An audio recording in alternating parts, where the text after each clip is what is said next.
কি বলো? আবার চশমা? তোমার কাছে এখন কি সুন্দর লাগতেছে। যাও যাই দেখে আসো তোমার এই গেটআপে কেমন লাগতেছে।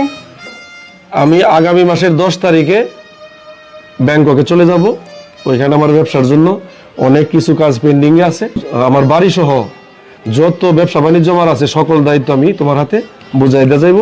আগামী শুক্রবারে তোমাদের বিবাহ।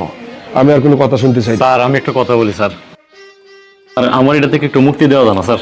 তুমি ওয়াদা করছো না?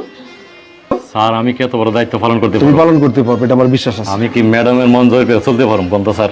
আমার বোন ওই কিরকম, আপনার বোন আর আমি আমার দুই বোন কাজের লোক। কিরকম, সে কিভাবে চলাফেরা করে, কি করে, তুমি আমার বাড়িতে আসছো, তার আচরণ সম্পর্কে তোমার একটু কি ধারণা হয় নাই? স্যার সবকিছু আমি জানি, জানি তো বলছি আমি একটা কিডনি দেওয়া লাগে। তাহলে তোমার আর কোনো কথা বলার দরকার নাই, তাহলে এটাই ফাইনাল। আচ্ছা স্যার, আচ্ছা ঠিক আছে, ওকে।